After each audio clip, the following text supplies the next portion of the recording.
할렐루야. 감사합니다.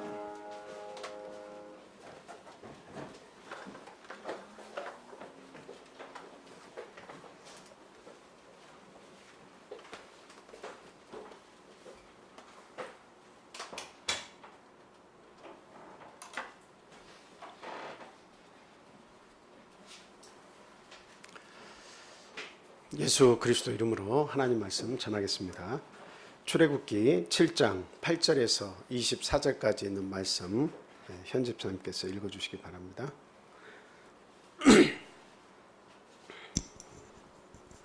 여호와께서 모세와 아론에게 말씀하여 이르시되 바로가 너희에게 이르기를 너희는 이적을 보이라 하거든 너는 아론에게 말하기를 너의 지팡이를 들어서 바로 앞에 던지라 하라. 그것이 뱀이 되리라. 모세와 아론이 바로에게 가서 여호와께서 명령하신 대로 행하여 아론이 바로와 그의 신하 앞에 지팡이를 던지니 뱀이 된지라. 바로도 현인들과 마술사들을 부르매 그 애굽 요술사들도 그들의 요술로 그와 같이 행하되 각 사람이 지팡이를 던짐에 뱀이 되었으나 아론의 지팡이가 그들의 지팡이를 삼키니라. 그러나 바로의 마음이 완악하여 그들의 말을 듣지 아니하니 여호와의 말씀과 같더라. 여호와께서 모세에게 이르시되 바로의 마음이 완강하여 백성 보내기를 거절하는도다. 아침에 너는 바로에게로 가라. 보라, 그가 물 있는 곳으로 나오리니 너는 나일 강가에 서서 그를 맞으며 그 뱀 되었던 지팡이를 손에 잡고 그에게 이르기를 히브리 사람의 하나님 여호와께서 나를 왕에게 보내어 이르시되 내 백성을 보내라. 그러면 그들이 광야에서 나를 섬길 것이니라 하였으나 이제까지 내가 듣지 아니하도다.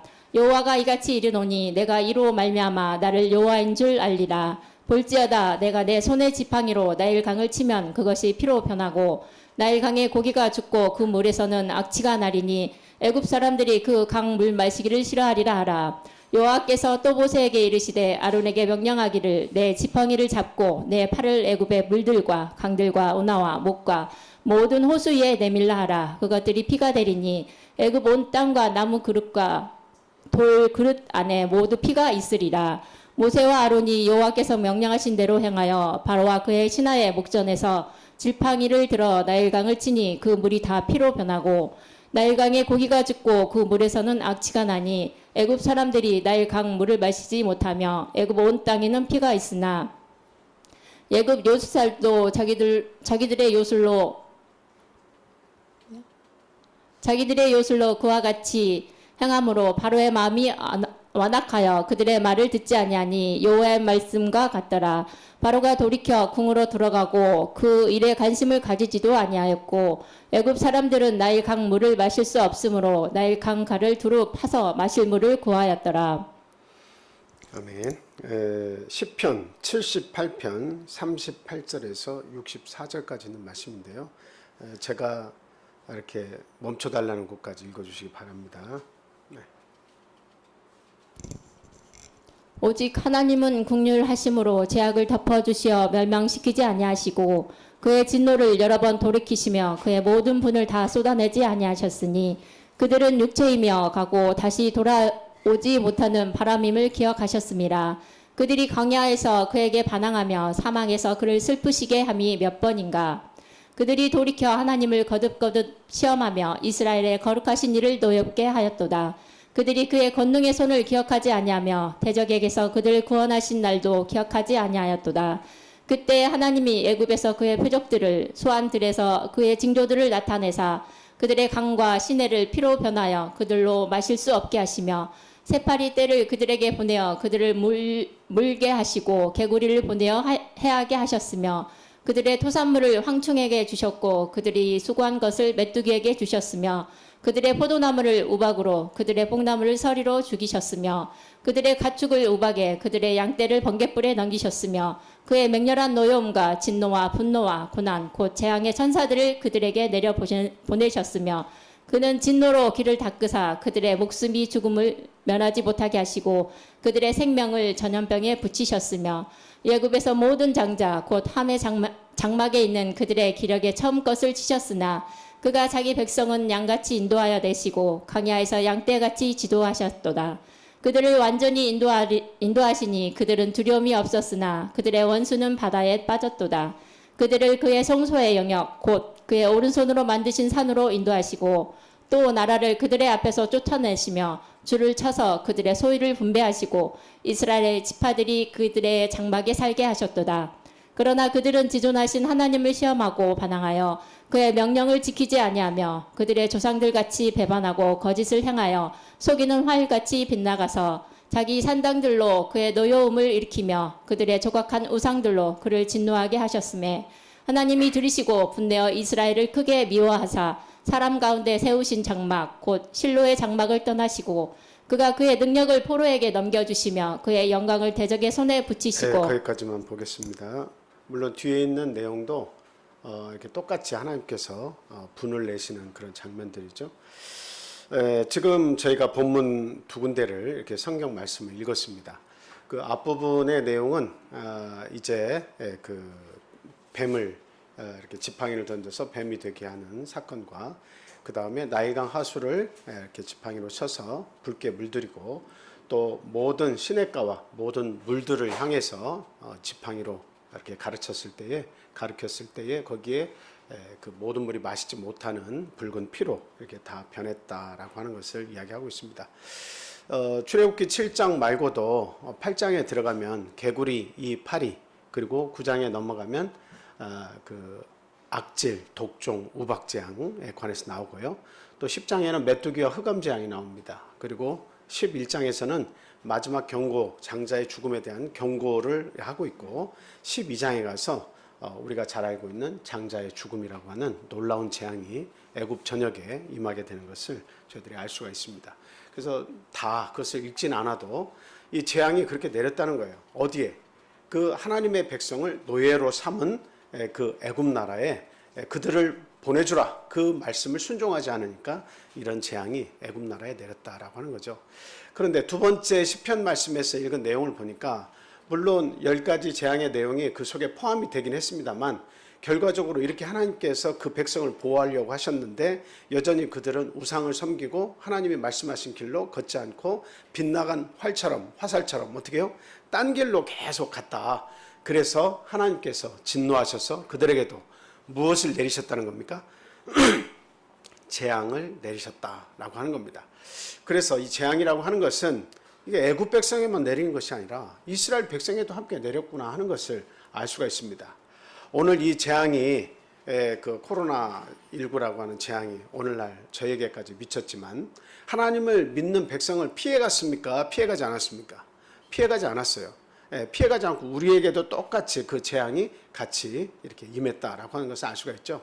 그래서 이 재앙이라고 하는 것은 하나님의 백성이든 하나님 백성이 아니든 그 시대가 악하고 하나님의 말씀에 순종치 않고 그 죄악이 부릴 듯하게 관영하면 결과적으로는 재앙이 임하는 것이다 라고 하는 겁니다.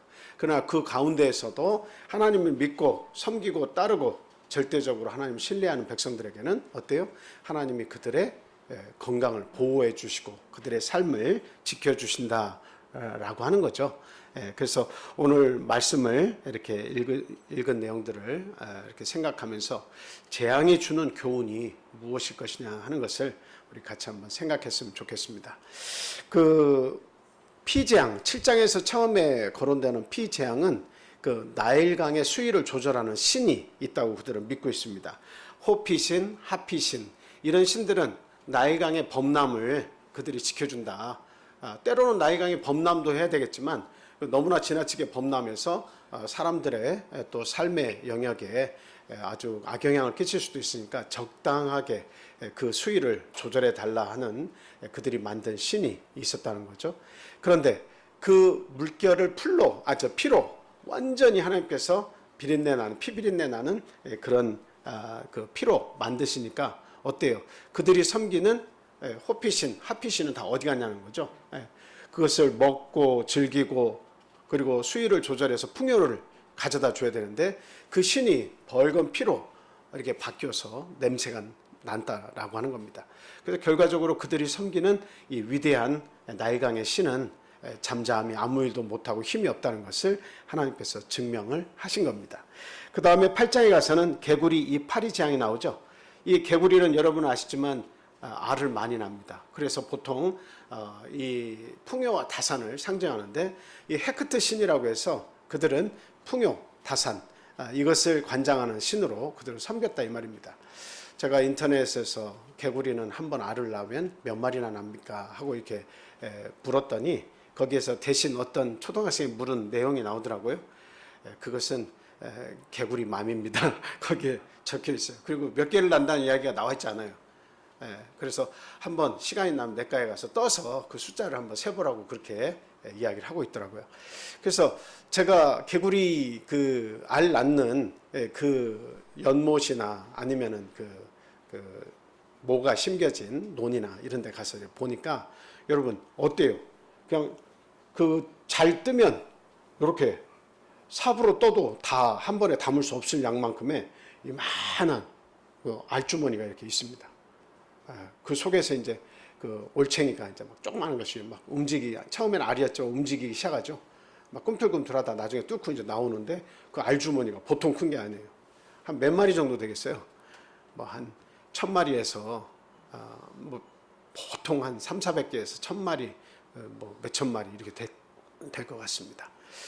어쨌든 이와 같이 그 다산과 출산, 새끼를 많이 낳는 그 개구리를 보면서 그 우상을 만들어 놓고 섬기면서 애를 쑥쑥 잘 낳게 해주세요. 여럿을 낳아서 우리의 가정의 보탬이 되게 해주세요 하고 그냥 막 건강하게 애기 낳게 해달라고 이 개구리 신에게 막 열심히 경배를 하면서 살았는데 이 개구리가 이 나이강에서부터 올라와 가지고 온 사방을 다 덮으니까 집 안에서도 개구리, 집 밖에서도 개구리, 가는 곳마다 개구리, 밥솥에서 밥을 풀려고 해도 개구리가 그 속에 들어가 앉아 있고. 그러니까 보통 자기가 섬기는 신이 우리에게 풍요뿐만이 아니라 편안함을 줘야 되는데 고통을 주는 거예요. 그래서 너희들이 섬기는 그 신은 힘이 없다, 무기력하다 뿐만 아니라 허상이다 라고 하는 것을 그들에게 가르쳐 준 사건입니다. 그리고 이후에 나오는 게브라고 하는 땅의 신이 있죠. 그것을 티끌을 지팡이로 가르쳐서 그것을 다 이로 만들었죠. 저희 어렸을 때도 어머님께서 순서대로 저희들을 불러가지고 이 찬빗으로 머리를 이렇게 빗어주시면 거기서 이도 떨어지지만 이에 알 석회도 막 같이 하얗게 떨어져가지고 그것들을 어머니께서 죽이시는 그런 일들을 많이 하셨어요. 그 원숭이들도 보면 어떻게 그 이가 있는 것을 알고 그것을 이렇게 하나씩 찾아가지고 똑똑 해주는지 제 인간의 모습하고 참 많이 닮아 있는 부분이 있다 하고 그런 부분을 보고 웃었습니다만 어쨌든 어렸을 때는 1년에 그 목욕을 해도 뭐 한 달에 한 번씩이나 할까 자주 목욕을 하지 못하니까 그만큼 이가 이렇게 번성했죠. 그리고 이가 옮아가면 새끼를 이렇게 낳아가지고 그래가지고 막 번지기 시작하면 그것도 그냥 어떤 전염병 같이 그냥 여기저기에 이렇게 퍼집니다. 그래서 저희들은 잘 관리를 해서 이가 한 마리 두 마리 나올까 말까인데 어느 집에 우리 친구 집에 가서 그냥 빗을 이렇게 빗어보면 진짜 이가 열 몇 마리씩 막 떨어져요. 그러면 야 머리 좀 감고 다녀라 이런 얘기를 서로 하면서 웃기도 하고 그랬는데요. 이 티끌을 자기들이 섬기는 땅의 신이지만 결과로 이 일을 만들어서 하나님께서 너희들이 섬기는 신이 얼마나 무능력하냐라고 하는 것을 하나님께서 보여주신 겁니다. 그 이후에도 곤충의 신인 케프리라든가 아니면 황소의 신 아피스 이건 잘 알고 계시죠? 그리고 치료의 신 이포텝 그리고 이시스 오시리스 저희들이 잘 알고 있는 신들이죠. 신들 중에 신이라고 하는데 농경의 신도 있고 그 다음에 세라피스라고 하는 해충을 보호하는 신 그리고 10장의 마지막 흑암재앙은 태양신 라라고 하는 태양신을 이렇게 섬겼던 이 애굽의 백성들을 하나님께서 어둠을 주셔가지고 너희들이 섬기는 태양신 라는 어디에 있느냐라고 하는 것을 물으신 사건이죠. 그래서 이 어둠이라고 하는 것이 갑자기 임하니까 어때요? 아무것도 할 수 없다는 것이 아니라 더 나아가서 두려움이 엄습을 했다라고 하는 겁니다. 제가 그 아이들 데리고 저기 시골에 이렇게 예전에 기도원 같은 데를 방문하면서 시골에 이렇게 갔을 때 쌍치 면을 한번 이렇게 지나가는 때가 있었는데요. 그 지나가는데 가로등도 없어요. 가로등도 없고 이 헤드라이트 그것을 완전히 이렇게 꺼봤어요. 살살 가면서. 그랬더니 진짜 그냥 하나도 안 보입니다. 길도 안 보이고 단 1, 2m도 가기가 어려울 정도로 너무 캄캄하니까 그냥 아무것도 안 보여요. 그 차 안에 불 모든 것을 한번 다 꺼보니까 아무것도 안 보여요. 그 시간이 오래 지속이 되면 그냥 잠깐 참았다가 또 불을 켜고 밝힐 수 있으면 괜찮은데, 그런데 이게 너무 어두우면 어때요? 흑암 자체면 사람은 이렇게 불안해지는 겁니다. 고통스러운 거죠. 결과적으로는 이와 같이 하나님께서 그 10장에서 흑암 재앙을 이렇게 마지막으로 장자 죽음 전에 보내셔가지고 그들을 두려움에 사무치게 했습니다. 그 다음 마지막 10번째 그 재앙은 장자의 죽음이었죠. 호로스 신이라고 그래서 파라오, 호로스 신은 파라오나 아니면 그 왕가를 호위하는 신입니다. 그들을 지켜 보호해주는 신이죠. 근데 그 신들이 아무런 역할을 하지 못하고 장자가 죽는 데에 무능력했다는 거예요. 장자가 죽고 애굽의 모든 첫째가 다 죽고 모든 가축들의 첫 번째 초태생이 다 죽는데도 불구하고 그들을 지켜내지 못했다라고 하는 거죠.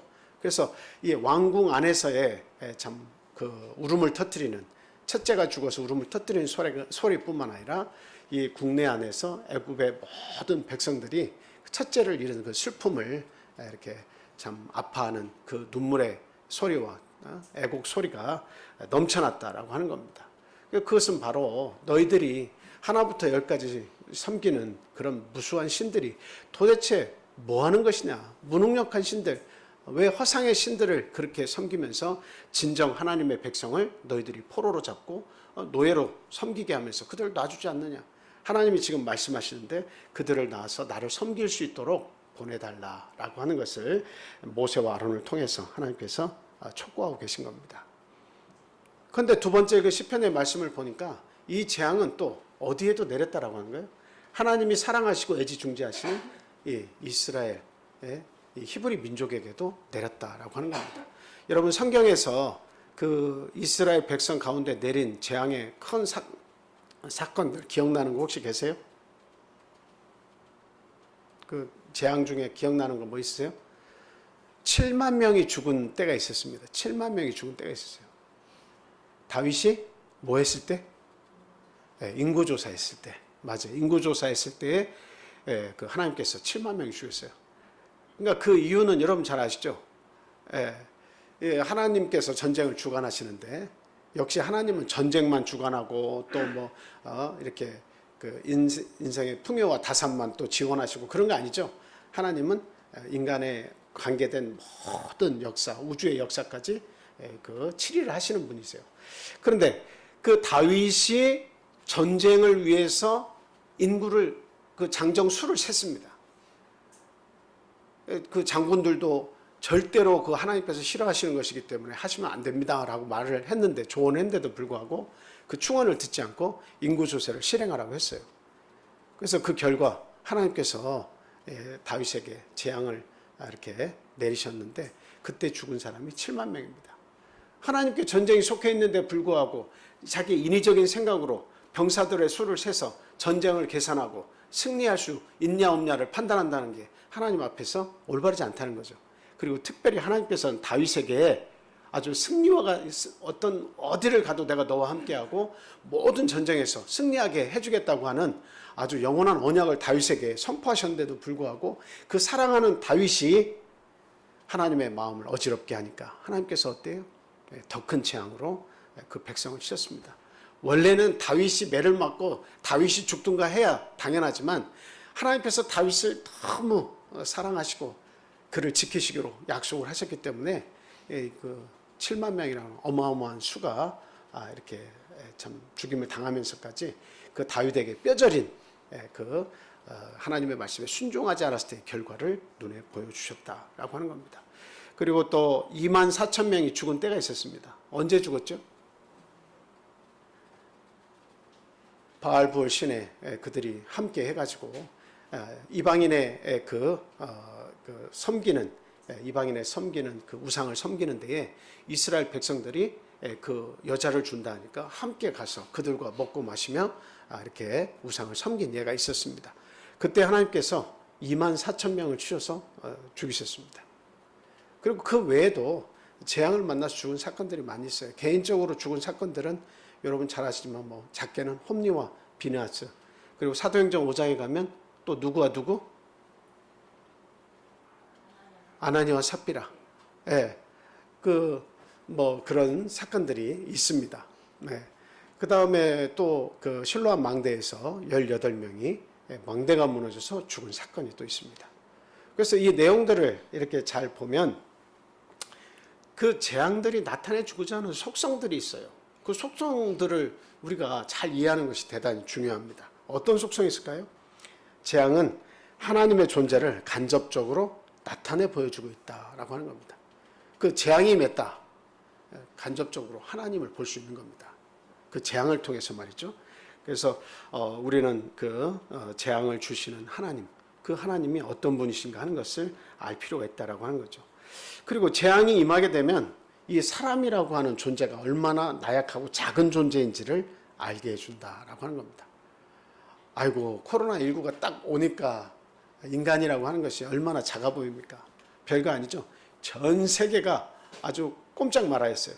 얼마나 그거 하나 때문에 경제고 사회고 모든 것이 다 마비가 돼가지고 산에 중내하는 그런 일들로 그냥 온 뉴스를 다 이렇게 장악을 했죠. 그리고 재앙이 왔다가 지나갈 때까지는 사람의 경험과 지식으로 어떻습니까? 다루기가 쉬워요, 어려워요? 절대적으로 어려워요. 그 재앙이 와서 그것을 내가 어떻게 그 재앙의 근원이 무엇이고 그것을 해결할 수 있는 뭔가 백신이 무엇인가 이거 찾기까지 어때요? 엄청난 어려움이 이렇게 임하죠. 그리고 재앙은 인간이 하나님께 복종하지 않는 한 어때요? 계속적으로 반복적으로 임하게 돼 있다라고 하는 겁니다. 네. 그 에덴 동산 이후 범죄하고 에덴 동산을 떠나게 된 이후부터 사람은 영원히 살 수 있는 그 힘을 잃어버렸죠. 영원성을 잃어버렸어요. 그리고 나서 그 이후부터 사람이 사는 그 시대부터 오늘날에 이르기까지 재앙은 한 번도 멈춘 적이 없다라고 하는 것을 우리가 알 수 있습니다. 그래서 재앙이라고 하는 것은 인간이 정복할 수 있는 것이 아니다라고 하는 거예요. 뭐 코로나19가 이렇게 지금은 좀 잠잠해지고 변이 바이러스로 바뀌면서 약화되었다 하고 막 사람들이 좋아하긴 합니다만 저도 좋습니다. 그러나 어때요? 정복한 거예요? 정복하지 못한 거예요? 절대 정복하지 못한 거예요. 그것이 사라졌다 할지라도 그러나 또 다른 재앙이 또 옵니다. 또 다른 재앙이 계속해서 반복적으로 오는 거예요. 그 재앙이 온다는 것 자체가 하나님이 존재하신다는 것을 이야기하고 인간의 부패가 계속 진행되고 있다는 것을 우리에게 이야기하고 있다라고 하는 겁니다. 자, 그렇다면 과연 이와 같은 재앙들, 하나님의 백성에게도 우상을 섬기거나 하나님이 계시하신 길을 가지 않을 때 나타난 재앙들, 그리고 하나님의 백성을 괴롭히는 이 애국과 같은 이러한 그 세상에 하나님께서 내리신 재앙들, 과연 이런 재앙들이 우리에게 어떤 교훈을 주냐 하는 겁니다. 첫 번째로는 모든 재앙에는 하나님의 심판이 어떤지 나타나 있다라고 하는 겁니다. 하나님의 심판이 그 속에 담겨져 있다라고 하는 거죠. 여러분 잘 생각해 보세요. 재앙은 왜 발생하는 것 같습니까? 재앙은 왜 발생하는 거예요? 아주 자연 발생적이에요? 네, 불순종하기 때문에 나타나는 거예요. 그 불순종의 모습을 잘 파헤쳐 들어가 보면 인간의 탐욕이 그 속에 숨어 있습니다. 인간의 욕심이 있고 탐하는 마음이 계속 있기 때문에 어떤 방법으로든 이 재앙을 막을 수가 없어요. 인간의 탐심 때문에 결국 재앙이 계속 반복되는 거예요. 뭐 우한 바이러스 이 얘기는 저희들이 뭐 하나의 이제 가십거리인데 그 사람이 만들어낸 인위적인 바이러스다 이런 내용들도 많이 돌아다니고 있죠. 그게 맞든 안 맞든 앞으로는 과연 그러한 일이 있을 수도 있겠구나라는 생각을 하게 만듭니다. 왜? 제약회사들이 돈을 벌려면 무지 막대한 돈을 지금 벌고 있죠. 이 백신을 퍼뜨리면서 어마어마한 돈을 수십조의 돈을 짧은 시간 안에 그것을 벌어들이고 있습니다. 수십조가 아니에요. 수백조, 수천조가 될 거예요 아마. 반복적으로 계속 백신을 만들어내면서 그 돈을 제약회사들이 많이 벌어들이고 있습니다. 그럼 그 많은 돈들은 다 어디로 흘러가겠습니까? 이건 각종 정계나 이렇게 뇌물을 주면서부터 뭔가 사회, 이 세상을 바꾸는데 자기 뜻대로 변화를 할 수 있는 곳에 그 돈을 들여가면서, 뇌물을 들여가면서 어때요? 그 돈을 쓸 거 아니겠습니까? 돈이라고 하는 것은 항상 그런 속성을 가지고 있어요. 어딘가로 흘러가요. 근데 좋은이라는 곳으로 가면 좋겠지만 그냥 그 악한 구석으로 그 돈이 흘러 들어가요. 그래서 인간이 앞으로는 바이러스를 얼마든지 만들어내고 그 바이러스를 잠재울 수 있는 백신을 만들어내서 기하급수적인, 기하학적인, 천문학적인 그 돈을 이렇게 또 이렇게 벌게 될 수도 있는 것이다. 이렇게 생각을 해볼 수가 있습니다. 결국 그것조차도 인간의 탐욕에 의해서 이와 같은 재앙을 초래한다라고 하는 것을 보는 거죠. 그래서 재앙이 있을 때마다 우리가 봐야 되는 게 있어요. 그 재앙 자체의 무서움에 집중해서 무섭다 무섭다 떨면서 그 재앙만을 보는 것은 이것은 기독교인답지 않습니다. 그럼 무엇을 봐야 됩니까? 그 재앙 뒤에 숨어 계신 하나님을 볼 줄 알아야 돼요. 재앙을 보내시고 그 재앙의 무서운 만큼 그 재앙 뒤에 숨으신 하나님, 인간 세상을 바라보고 계신 하나님의 위대함과 두려움을 우리는 볼 수 있어야겠다라고 하는 거예요. 근데 하나님은 두려워하지 않으면서 하나님께서 보내신 그 바이러스 하나에 우리가 두려워 떨고 하면 결과적으로 내 믿음이라고 하는 것은 하찮은 것에 불과하게 된다라고 하는 겁니다. 우리는 하나님의 존재와 또 하나님의 진노의 그 무서움에 우리는 영적인 눈을 열어서 그 하나님을 이렇게 어떤 분이신지 그것을 알 필요가 있다, 이런 말씀을 드립니다. 출애굽기 9장 13절에서 16절 말씀, 출애굽기 9장 13절에서 16절 말씀 한번 읽어주세요.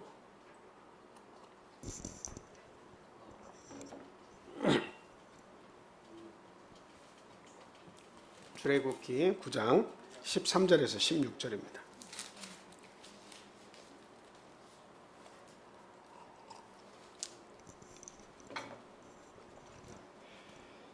여호와께서 모세에게 이르시되 아침에 일찍이 일어나 바로 앞에 서서 그에게 이르기를 히브리 사람의 하나님 여호와의 말씀에 내 백성을 보내라. 그들이 나를 섬길 것이니라.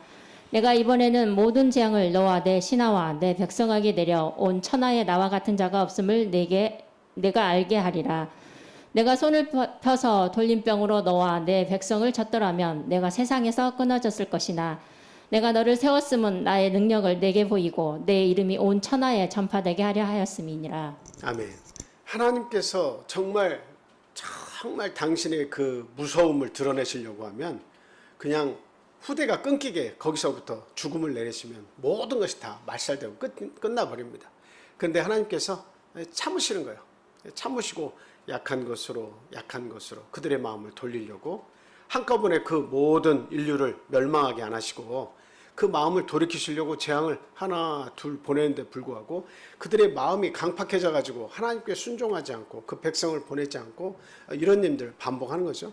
그래서 그 강도가 세지는 거예요. 자꾸 그것을 막으려고 하고 지켜낼 수 있다, 우리 스스로를 지켜낼 수 있다고 그들이 선언을 하고 그 일들을 하니까 하나님은 강도 높은 재앙들을 계속 내리시는 겁니다. 그래서 결국 너희들보다 내가 한 수 두 수 위가 아니라 너희는 내 뜻을 알지 못한다라고 하는 것을 재앙을 통해서 보여주시는 거예요.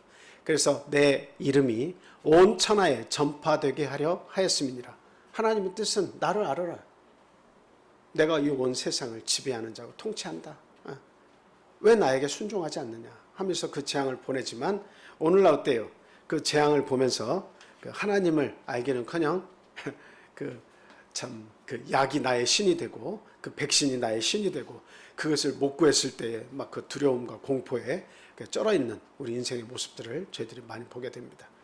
결과적으로 하나님께서 보내신 거예요.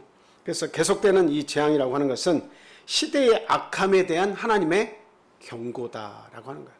시대에 대한 악한 것에 대한 경고이기도 하지만 사실은 우리 개개인적으로도 뭐예요? 재앙을 생각하시면 하나님께서 날 경고하시고 계시구나 하는 것을 알아야 됩니다. 그 재앙이 왔다는 것이 시대가 악하니까 주는 것만 그 의미로 해석할 것이 아니라 과연 나에게는 어떤 메시지로 그걸 다가올 것이냐, 나에 대한 경고의 메시지다라고 하는 것을 우리는 겸해서 그것을 생각할 수 있어야 된다라고 하는 겁니다. 그래서 내 믿음이 어떤가라고 하는 것을 재앙이 올 때마다 돌이켜 볼 수 있어야 돼요. 재앙은 그것을 위해 있어요. 내가 지금 하나님께 순종하는가 순종하지 않는가, 내 삶이 하나님께로 가고 있는가 아니면 다른 길로 가고 있는가, 그것을 보게 하는 하나님의 경고성 메시지예요. 그래서 자기 스스로를 돌아볼 수 있어야겠다라고 하는 겁니다. 여러분, 코로나19가 지나니까 여러분 어땠어요? 마음이 어느 정도 지나가니까 후련하기도 하면서 참 신앙생활을 더 열심히 해야 되겠구나 이런 생각 드십니까? 다음번에는 더 크고 더 무서운 재앙들이 기다리고 있습니다. 우리가 상상치 못할 일들이 계속 옵니다. 그러니까 우리는 이 재앙들을 만날 때마다 우리의 신앙을 점검해서 더 나아져야 되는 거예요. 일신우일신 해야 되는 거예요. 더 새로워져야 되는 거예요. 날마다. 그래서 하나님이 보시기에 그 경고가 와도, 그 메시지가 우리에게 내려져도 나와는 무관할 정도로 내 신앙이 성장해 있어서 오든 안 오든 나는 하나님에서 이렇게 신앙생활을 계속하면 됩니다 하고 우리의 갈 길을 가면 된다 이 말이에요. 근데 믿음이 자라나지 않으면 하나님의 경고가 올 때마다 어때요? 재앙이 올 때마다, 바이러스니 뭐니 재앙이 올 때마다 어떻습니까? 계속 두려움에 떠는 거예요. 이래서 두렵고 저래서 두렵고, 내가 사는 날 동안 이 두려움의 공포 속에서 자유롭지 못하고 계속 아프고 고통스럽고 살려달라고 호소하면서 내 일생을 다 살게 되는 거예요. 그 재앙들이 올 때마다. 근데 그 재앙을 주관하시는 하나님을 생각하고 그 우리가 믿음에 깨어 있으면 결코 어떤 재앙이 와도 두렵거나 떨리지 않습니다. 죽게 되면 죽는 것이고 하나님께서 데려가시면 데려가는 것이고, 내 신앙은 그것이 왔다고 해서 이렇게 변질되고 저렇게 변질되고 좌충우돌 하는 그러한 삶이 아니라 우리는 하나님께로 계속 직진하는 삶을 살면 되는 거예요. 그래서 재앙에 대한 두려움이 아니라 하나님의 시대 경영, 세계 경영을 어떻게 하시는가, 그 두려우신 하나님을 우리가 이해를 할 수 있어야 된다라고 하는 겁니다. 자, 이렇게 재앙, 그 성경에서 나타난 재앙의 모습은 연약한 인간이 어떨 때마다 이렇게 반복되게 나타나냐, 교만할 때나 하나님의 뜻을 거역할 때 이렇게 재앙이 나타납니다. 인간이 자신의 욕심을 위해 살 수밖에 없는 존재이지만 지나친 욕심을 가지고 하나님께 집중하지 않을 때마다 하나님은 심판의 도구로 이 재앙을 사용하신다라고 하는 것을 우리가 알아야 되겠습니다. 그래서 모든 재앙은 하나님의 심판이 어떠한지를 나타내 보여준다, 이 말씀 드린 거예요. 그 다음 두 번째로는 이럴 때일수록 생명의 주관자이신 예수님을 우리는 바라봐야 된다. 온전케 하시는 이인 예수를 바라보자라고 하는 히브리서에 있는 말씀을 우리가 생각을 해보면, 우리 예수님을 바라볼수록에 우리의 삶이 온전해집니다. 우리의 신앙도 온전해집니다. 왜? 예수님의 삶 자체가 우리들을 섬기고 우리를 죄에서 구원하기 위해서 십자가까지 이렇게 가서 돌아가 주셨잖아요. 근데 죄가 없으신 분인데 그분이 살아간 모든 모습을 보면 순수함 그 자체고 온전함 그 자체예요. 그리고 그분이 이뤄놓으신 절대절명 수건 사업이신 인간의 죄를 완전히 멸하시는 이 사건을 예수님은 돌아가실 때 마지막 말씀으로 표현하셨죠. 뭐라고 표현하셨죠? 다 이루었다라고 이야기했습니다. 다 이루었다라고 하는 것은 99.9%를 이뤘다는 이야기가 아닙니다. 그것은 100%를 이루셨다라고 하는 겁니다. 우리의 죄과를 도말하셨다 얘기했을 때 동에서 서가 먼 것 같이 이렇게 이야기하고 있어요. 동에서 서가 먼 것 같다라고 하는 것은 동과 서는 방향이 완전 반대예요. 결코 동과 서는 만날 수 있어요, 없어요? 절대로 만날 수 없습니다. 우리의 죄과와 허물을 십자가에서 다 도말하셨을 때 내가 다 이뤘다. 다시는 황소를 잡아서, 염소를 잡아서, 양을 잡아서 나에게 그 죄를 속해달라고 할 필요가 없다. 더 이상의 속죄 양은 없다라고 하는 걸 그 마지막 십자가에서 어린 양으로 돌아가 주시면서 완벽하게 그것을 보여주신 거예요. 다 이뤘다. 그래서 우리의 죄는 동에서 서가 먼 것처럼 다시 못 만나는 것처럼 완벽하게 다 소멸시켜줬다라고 하는 거예요. 완벽하게 또 소멸되었다라고 하는 거예요. 너희는 자유해라. 수고하고 무거운 짐진 자들아 다 내게로 오라. 내가 너희를 자유케 하겠다, 쉬게 하겠다라고 하는 게 하나님의 뜻이에요. 그래서 내 멍에는 쉽고 가벼우니 내게 와서 배우라고까지 이렇게 말씀하세요. 그거 복잡한 거 아니라는 거예요. 그냥 나에게 들어와서 멍에는 내가 졌으니 너는 내 속에 들어와서 그리스도의 사람으로 나와 함께 거하면서 살면 된다. 이 쉬운 것을 우리에게 요구하시는 거예요. 그 배운다고 하는 것이 막 어려운 히브리어를 배우고 아람어를 배우고 성경을 막 뭔가 헬라어를 배워야만 뭔가 이 하나님의 고귀하신 뜻을 알아서 그들만 구원받게 하신 것이 아니라 그리스도 안에 와서 신앙생활만 잘해도 이 마지막 구원의 선에 함께 타서 같이 가기만 해도 구원을 얻겠다라고 하는 거예요. 아주 나이가 많이 든 노인이시든 파파 할아버지든 관계없이 그가 지식을 갖추든 갖추고 있지 못하든 그리스도 안에 와서 겸손한 마음으로 하나님 신앙을 가지고 열심히 살려고 애를 쓰면 그들에게 하나님 구원을 주시겠다라고 하는 겁니다. 그래서 우리가 이런 재앙이 임할수록에 이런 때일수록에 생명의 주관자이신 온전케 하시는 예수님을 바라볼 수 있어야 된다. 이것만이 해답이에요. 어떤 재앙이 와도 이겨낼 수 있는 것은 예수님을 더 많이 바라보는 거예요. 더 많이 모이고 더 많이 우리 하나님을 찬양하는 겁니다. 예. 그래서 하나님은 생명의 주관자고 재앙의 주관자이시다라고 하는 거예요. 재앙을 주시기도 하지만 그것을 거둬들이기도 하신다라고. 그 10가지 출애굽기에서의 재앙을 여러분 보시면 특징이 있는데 어떤 특징이 있어요? 일기예보를 하듯 모세와 아론이 가가지고 계속 예보를 하죠. 이 재앙이 올 것입니다. 근데 그 앞에 뭐라고 되어 있어요? 이스라엘 백성을 보내지 않으면 이 재앙이 올 겁니다. 다음에는 보내지 않으면 또 이 재앙이 올 겁니다. 하고 예보를 하는 거예요. 만약에 예보를 하지 않으면 그게 하나님이 보내신지 하나님이 보내시지 않은지 세상 사람들은 알까요? 모를까요? 모릅니다. 예보를 하지 않으면 몰라요. 하나님께서 보내셨다고 믿겠습니까? 갑자기 어떤 재앙이 나타나서 봐라, 하나님께서 보내시지 않았냐. 오늘날 코로나19 갑작스럽게 예보 안 했잖아요. 저희들 예보 안 하니까 어때요? 그 재앙이 하나님께서 보내셨는지 안 보내셨는지 잘 모르잖아요. 하나님 믿어도 그 재앙에 하나님이 보내셨는지 안 보내셨는지 믿음이 없으니까 우리가 막 갈팡질팡했잖아요. 근데 예보는 이미 돼 있는 거예요.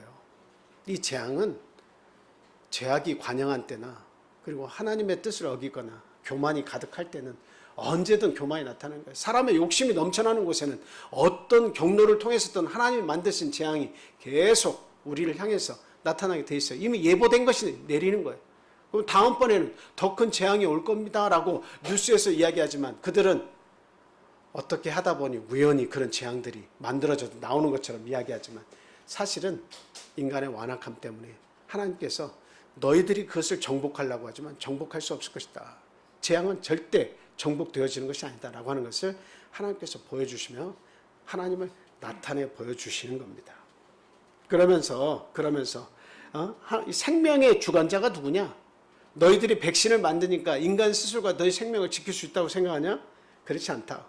재앙을 보내신 자도 여호와시고 이 재앙을 거둘 자도 하나님이시다라고 하는 것을 계속 반복적으로 보여주시고 경고하시는 거예요. 그래서 예수 그리스도 해답을 찾으라는 거예요. 예수 그리스도께로 가까이 가라라고 하는 거예요. 그런 재앙들 통해서 마음문을 열고 내가 너에게 들어갈 테니 이럴 때일수록 더 겸손해져서 나로 더불어 먹고 마시라 라고 하시는 겁니다. 그래서 이 재앙을 통해서 우리는 예수님께 더 가까이 가야 된다. 특별히 하나님의 백성을 보호하신다는 것을 우리에게 보여주셨죠. 성경을 찾지는 않겠습니다.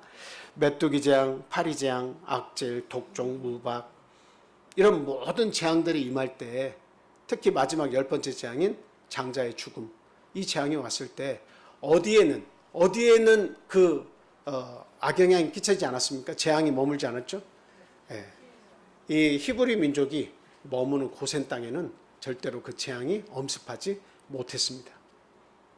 저는 그 좀 신기하다라고 한 다른 것도 다 신기하지만 신기하다라고 생각한 부분이 뭐냐면 빛과 어두움에 관한 이야기예요. 애굽 전역은 어두컴컴하게 만드셨는데 이 고센 지역은 애굽의 일부분이란 말이에요. 근데 그 고센 지역은 환해가지고 그냥 자기들이 그 히브리 민족이 자기 하는 일에 대해서 아무런 어려움이 없었단 말이에요. 그 재앙이 임하지 않았습니다. 구분을 하셨다는 거죠. 그래서 이게 가능한가? 완벽한 그 빛, 완벽한 어둠, 뭔가 벽도 없는데 그런 일들이 가능한가? 딱 끝나가죠. 하나님께서는 가능하게 하십니다. 하나님께서 못하시는 게 어디 있어요? 그걸 전제로 믿어야지. 하나님께서는 못하시는 것이 없다는 것이 전제가 있고 하나님이 하시는 모든 일은 선하다고 하는 전제를 믿어야지 그게 신앙이지. 하나님은 이것은 못하실 거고 이것은 어려우실 거라고 한다면 그것은 전제부터가 잘못된 믿음이죠. 그래서 간혹 저희들이 빛 가운데 이렇게 막 이렇게 아침에 걸어가는데 구름이 많이 껴 있잖아요. 그래 구름이 껴 있는데 구름이 물론 이렇게 형성된 데는 비가 막 내리잖아요. 먹구름이.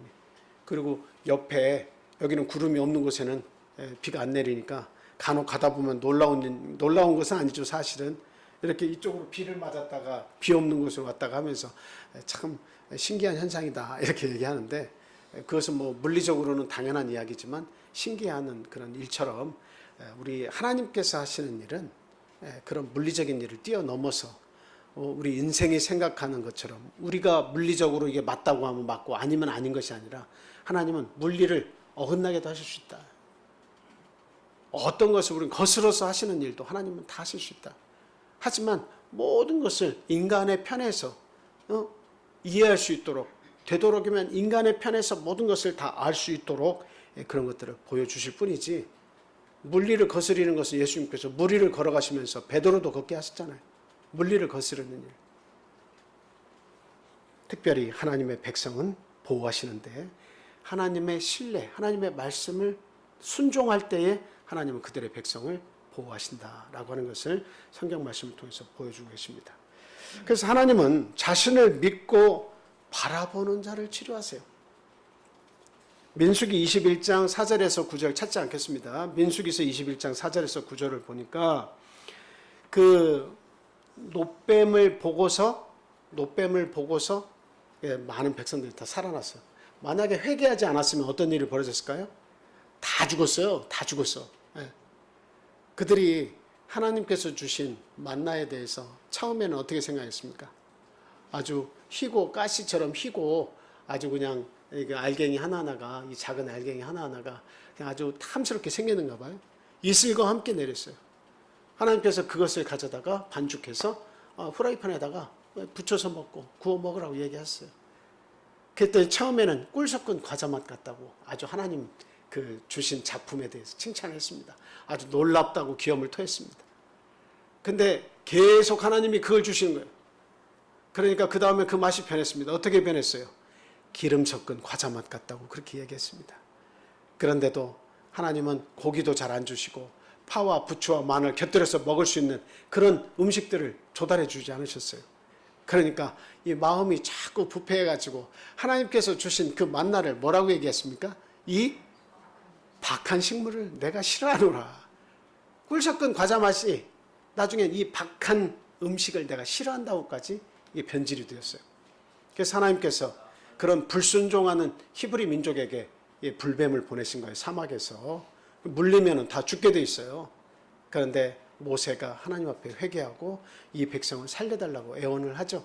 그래서 그 결과 하나님께서 노뱀을 높이 만들어서 그것을 쳐다본 자마다 다 나음을 입을 것이다. 그래서 백성들이 죽임을 면했다라고 하는 겁니다.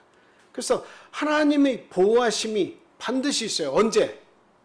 노뱀을 바라보라 했지만 십자가 예수 그리스도를 내 마음속에 그리고 계속 거기에 집중하는 자, 그것을 바라보는 삶을 사는 자, 예수 그리스도를 바라보면서 내 평생을 살아가는 자, 그들은 이런 재앙과 무관하게 하나님께서 그 재앙 속에서 재앙을 보고 아픔이 있을지라도 그 재앙을 건너가게 하시고 보호해 주신다는 말씀입니다. 이건 대단히 재앙이 주는 교훈 가운데 감사한 교훈이에요.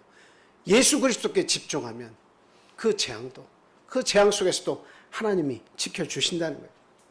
그다음 마지막 세 번째로 재앙이 주는 교훈 세 번째는 재앙의 때에는 두려움보다는 하나님에 대한 더욱 견고한 믿음을 가지고 살아야 한다라고 하는 거예요. 대충 우리가 보면 그냥 대략적으로 보면 어떻습니까? 어려움이 임하거나 재앙이 임하면 신앙이 극도로 어떻게 되는 것을 알 수 있어요? 네, 극도로 약해집니다. 신앙이 극도로 약해져요. 어려움이 오거나 재앙이 임하면 극도로 그냥 편하게 편의주의적인 삶을 선택해서 그 재앙과 함께 신앙이 이렇게 쭉 빠져나가는 것을 알 수 있습니다. 그런데 우리 믿음의 결국은 뭡니까? 베드로전서 1장 9절에 보니까 우리 믿음의 결국은 뭐라고 돼 있어요? 곧 영혼 구원이다 라고 얘기하고 있죠. 재앙이 오냐 안 오냐 그것이 중요한 게 아니라 결국 재앙이 오든 안 오든 내 영혼이 구원을 받을 수 있는 길을 가냐 안 가냐 그것이 중요하다는 말씀이죠. 네. 정말 그 재앙이 오더라도 핵심은 물러나지 않는 거예요. 다니엘서 3장 13절에서 18절에 있는 말씀 한번 읽어주세요.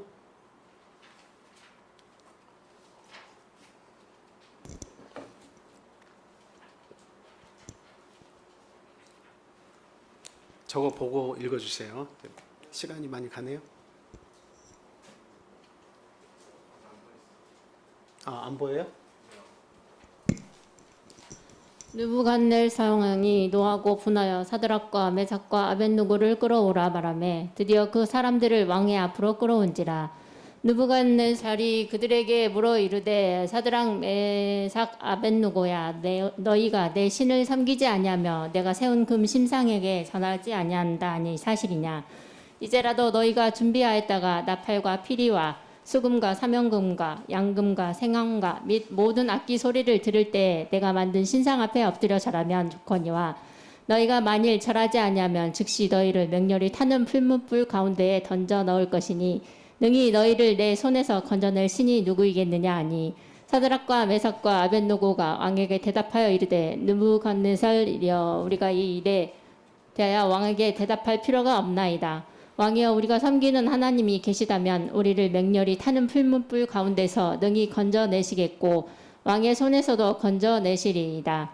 그렇게 하지 아니하실지라도 왕이여 우리가 왕의 신들을 섬기지 아니하고 왕이 세우신 금 신상에게 절하지도 아니할 것입니다. 아멘.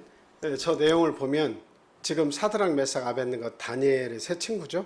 근데 그 친구들을 이 왕은 사랑했습니다. 그래서 크게 등용해서 쓰고 있는데 그거를 시기하고 질투하는 관원들이 그 금신상을 만들어서 그 왕의 금신상을 만들어서 모두가 거기에 절하도록 해야 됩니다라고 했죠. 그래서 그 이스라엘에서 포로로 잡혀온 다니엘과 그 세 친구들 또 다니엘가 알고 있는 많은 그 아주 고관 대작에 있는 사람들을 모함해서 죽이려고 한 거예요.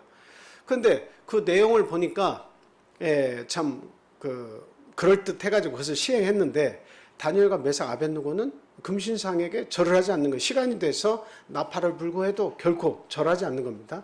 그것을 전했겠죠, 관원들이. 그래서 전해가지고 왕 앞에 잡혀와가지고 풀무불에서 죽게 됐습니다. 그래서 마지막이라도 좋으니까 지금부터라도 준비해서 그 나팔이 불리면 그때 절하면 내가 살려주겠다. 너희들 살 기회를 마지막으로 주는 거다. 그랬더니 어때요? 하나님께서, 살아계신 하나님께서 우리를 왕에게서도 구원하시고 이 풀무불에도 우리를 구원하실 겁니다. 그렇지 아니하실지라도 나는 이 일을 묵묵히 가야겠습니다. 이렇게 얘기하고 있죠. 이거는 갑작스럽게 사드락과 메삭과 아벳느고에 닥친 뭐예요? 재앙이에요. 죽음이 다가왔다는 거죠. 죽을 시기가 다가온 거예요. 죽음의 때가 온 겁니다. 근데 이 재앙의 시기에 어떻게 그들은 단호하게 거절을 하고 있습니까? 하나님 외에는 다른 신에게 경배할 수가 없습니다. 라고 이야기하고 있습니다. 물론 우리가 이것을 쉽게 이야기하지만 결코 쉬운 일은 아니죠. 내 목숨이 왔다 갔다 하는데 과연 내가 이것을 내가 이행할 수 있을 것인가, 이행하지 못할 것인가. 이집트에 가면 콥트교라고 하는 기독교 일부 부분을 차지하는 그 콥트교가 있는데 이 이슬람, 이 IS가 그냥 이집트에 와가지고 기독교인들을 그냥 수차례 죽이는 거예요. 수차례 죽이는 거예요. 그래서 아버지, 엄마를 이렇게 아들하고 딱 놓고 그 아들한테 이야기하는 겁니다. 아들한테 이야기하는 거야. 너 하나님 부인해라. 그러면 너희 엄마 아빠 살 것이다. 그리고 엄마 아빠한테 이야기하는 거예요. 하나님 부인해라. 예수님 부인해라. 그러면 네 아들 살려주겠다. 이게 양쪽에다 다 놓고 얘기하는 거예요. 아버지 엄마의 믿음이 움직이려고 하니까 이 아들이 이야기했습니다. 엄마 아빠 절대 예수님 부인하지 마세요. 그리고 그 말을 한 이 아이는 총에 맞아서 죽었습니다. 이게 사실 실화예요. 어린이들도 자기가 가지고 있는 그 신조를 따라서 죽음을 선택할 권리도 있고 그 믿음이 크면 자기의 믿음을 지킬 수도 있는 거예요. 우리가 어른이기 때문에 좋은 믿음을 가질 수 있는 것은 아닙니다. 우리의 신앙이 어떤 재앙이나 어려움이 와도 흔들리지 않는가, 이것을 생각해 볼 수 있어야 된다. 사자굴에 빠지는 재앙을 만난 다니엘도 역시 하나님께서 구원하셨지만 그 재앙을 피해가지 않고 하나님께 맡기고 들어가는 이 믿음이 중요해요. 재앙을 만나면 덜덜덜 떠는 게 우리의 신앙인의 일이 아니라 하나님께 맡기고 그 재앙 속에서 걷는 일이 중요하다라고 하는 겁니다. 그러므로 성도는 재앙의 때에 더욱 영혼을 구원하시는 하나님께 감사드리고 온전히 재앙에서 구원해 주실 수 있는 하나님을 찬양하는 그런 아름다운 삶을 살아야겠다 하는 말씀 오늘 드립니다.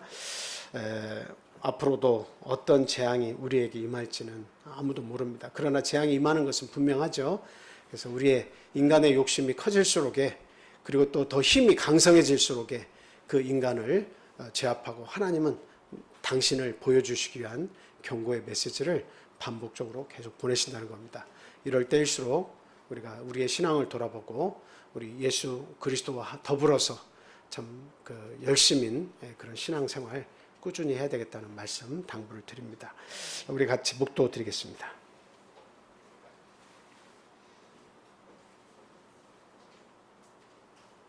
할렐루야. 아멘. 찬송하겠습니다. 390장 하겠습니다. 390장입니다.